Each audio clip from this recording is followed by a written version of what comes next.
विद्यार्थी मित्रांनो, आज आपण आवर्त सारणीच्या आवर्ती कालासंबंधी धातू अधातू गुणधर्म या घटकाचा अभ्यास आपण करणार आहोत।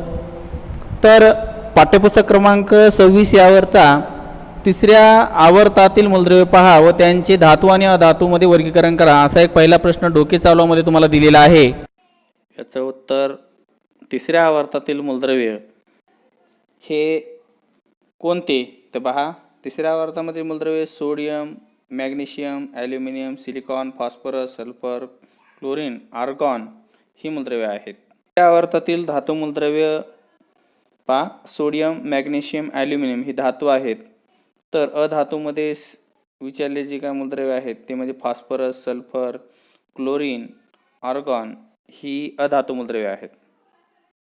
पुढचा प्रश्न आहे, धातू आवर्त सारणीच्या कोणत्या बाजूला आहेत, डाव्या की उजव्या? उत्तर, आवर्त सारणीच्या डाव्या बाजूला धातू आहेत। अधातू आवर्त सारणीच्या कोणत्या बाजूला आढळले? उत्तर, आवर्त सारणीच्या उजव्या बाजूला अधातू आढळले। धातू अधातू गुणधर्म पाहत असताना आपल्याला असे दिसते की सोडियम, मॅग्नेशियम ही धातू मूलद्रव्ये आहेत, ही डाव्या बाजूला आहेत। तर सल्फर, क्लोरीन अशी अधातुरूपी मूलद्रव्ये जी आहेत ही उजव्या बाजूला आहेत। दोन्ही प्रकारामध्ये धातुसदृश्य मूलद्रव्ये ही आवर्त सारणीच्या मधोमध म्हणजे डाव्या बाजूला आणि उजव्या बाजूला अशा दोन भागामध्ये नागमोडी जी रेषा दिसते, आवर्त सारणीमध्ये एक नागमोडी रेषा ही धातू आणि अधातू यांनाही वेगळी करताना दिसते। या रेषेच्या डाव्या बाजूला धातू आहेत तर उजव्या बाजूला अधातू आहेत। अधातू हे रेषेच्या किनारी धातुसदृश्य मूलद्रव्ये अशा प्रकारे मूलद्रव्याची मांडणी केलेली आपल्याला दिसते। हे आता एक कशामुळे आहे हे आपण पाहणार आहोत। धातू आणि अधातू यांच्या वैशिष्ट्यपूर्ण गुणधर्माची तुलना केली असता आपला काही रासायनिक संयुगाचा अभ्यास करताना असे दिसून येते की धातूच्या अणूची प्रवृत्ती स्वतःचे संयोजी इलेक्ट्रॉन गमावून धन आयन बनण्याची असते। यालाच मूलद्रव्याची विद्युत धनता म्हणतात। म्हणजे येथे विद्युत धनता म्हणजे काय हे आपल्याला दिसते। धातूचे अणूची प्रवृत्ती ही स्वतःकडे संयोजी इलेक्ट्रॉन जे असतात म्हणजे बाह्यतम कक्षेतील असणारे जे इलेक्ट्रॉन असतात ही इलेक्ट्रॉन गमावण्याची संयोजी इलेक्ट्रॉन गमावण्याची क्षमता असते आणि त्यामुळे ती धन आयन बनतात आणि यालाच मूलद्रव्याची विद्युत धनता असे म्हणतात। तर या उलट जर बघितलं तर अधातूची अणूची प्रवृत्ती ही बाहेरून संयोजी इलेक्ट्रॉन कवचामध्ये स्वीकारून ऋण आयन बनण्याची असते। हे आपण या अगोदरच्या व्हिडिओमध्ये सुद्धा पाहिले आहे। आयनाच्या राजवायूंची स्थायी स्वरूपाचे इलेक्ट्रॉन स्वरूपण असते।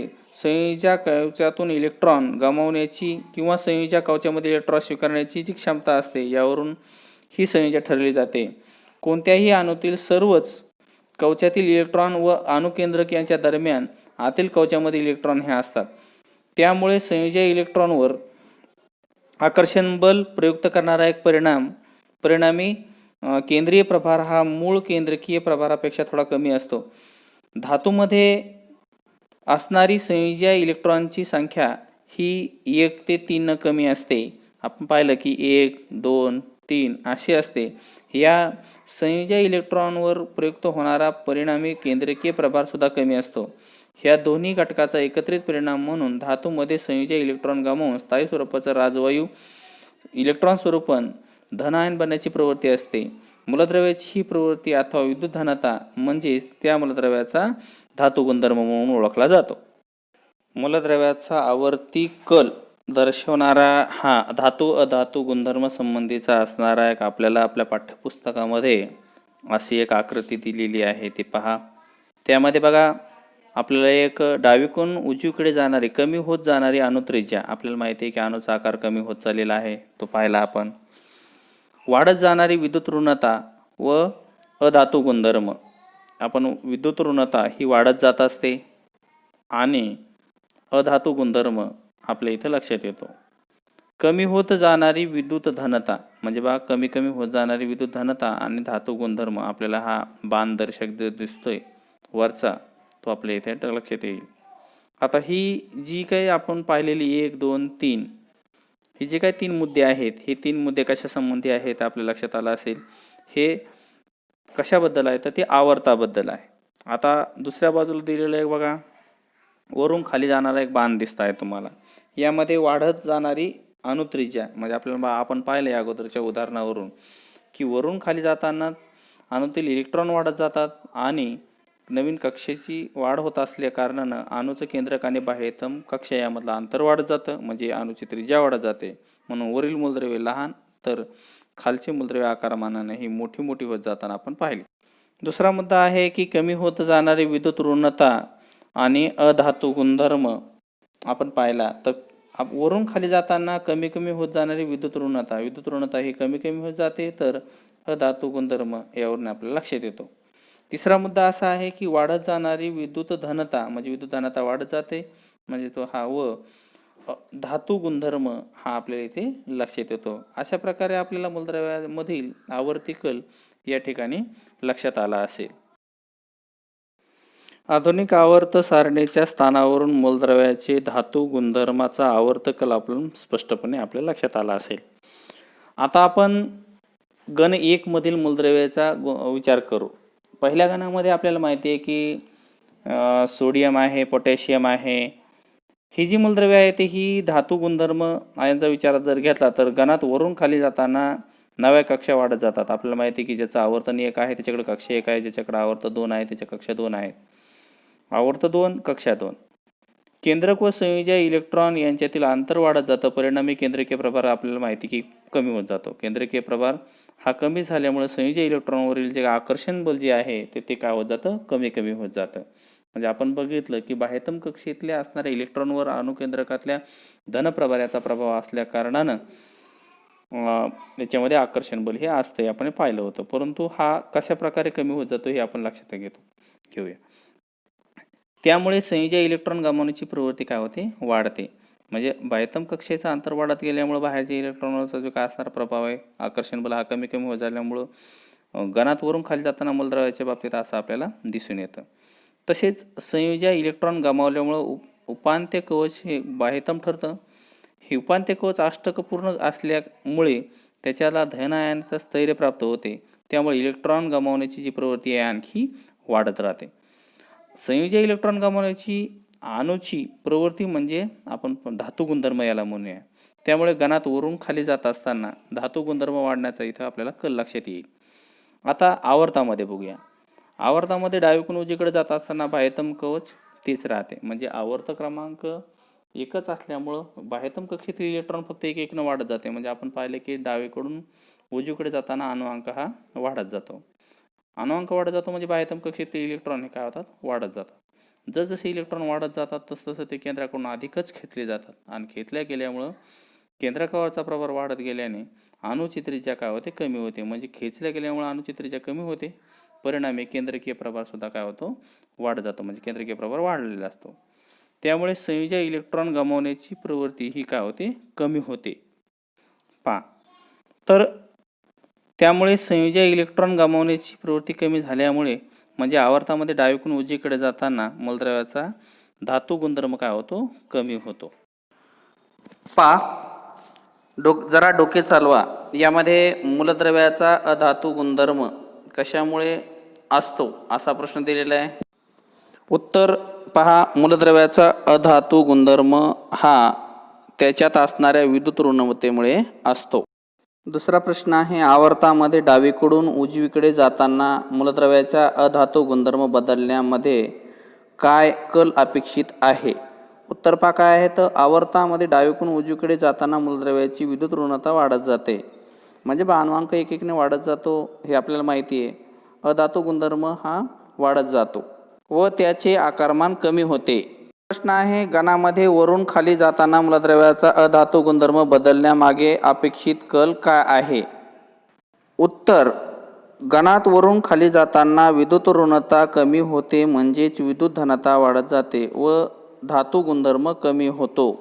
या प्रश्नाच्या बाजूलाच नेहमी लक्षात ठेवा असा एक प्रश्न दिलेला आहे. कोणत्याही गणात वरून खाली जाताना मूलद्रव्याची विद्युत धनता वाढत जाते व विद्युत ऋणता कमी होते असं दिलेले. म्हणजे गणामधील वरची मूलद्रव्ये आकारानं लहान आहेत आणि खालची मूलद्रव्ये ही आकारानं मोठी आहे, कारण की इलेक्ट्रॉन जसं खाली जावे तसं वाढत जातात आणि म्हणजे नवीन कक्षा सुद्धा वाढत जातात.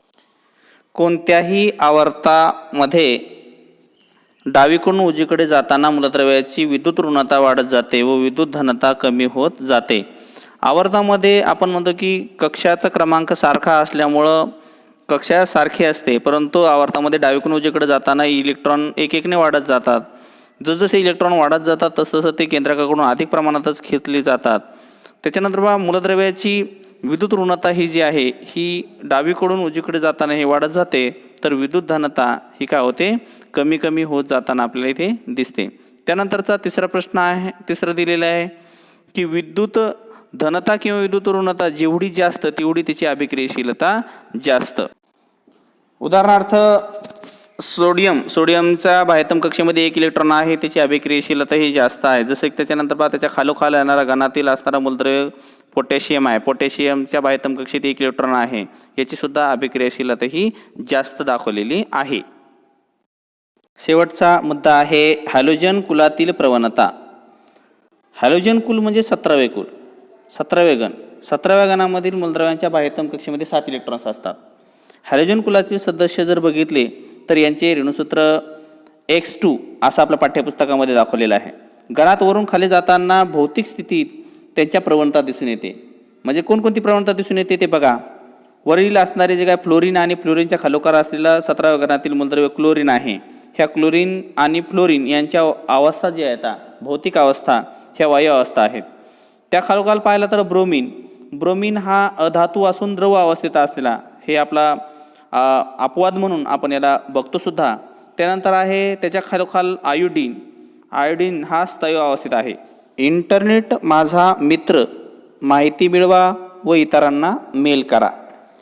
आता मेल कसा करायचा हा आपण यूट्यूबला व्हिडिओ बघू शकता आणि आपल्या मित्रांना तुम्ही मेल करू शकता. असा एक प्रश्न आहे, तो प्रश्न कोणता आहे तो पहा. निष्क्रिय वायू मूलद्रव्ये म्हणजे शून्य गणातील मूलद्रव्यांचे काही उपयोग आहेत, ते उपयोग तुम्ही गुगलवरती जाऊन किंवा क्रोमवरती जाऊन तुम्ही बघू शकता. त्यांची यादी पाहू शकता. मराठीमध्ये तुम्ही डाउनलोड करू शकता, इंग्रजीमध्ये डाऊन होते. त्याच्यानंतर त्यांचे विविध उपयोगसुद्धा तुम्हाला पाहता येतात. त्याच्यानंतर बघा तुम्हाला आणखी मूलद्रव्याचे शोध आणि विविध शास्त्रज्ञांचे कार्य ग्रंथालयातले पुस्तकाचे वाचन करा असं दिलेलं आहे, परंतु हे आपण नंतरच्या काळामध्ये बघू शकतो.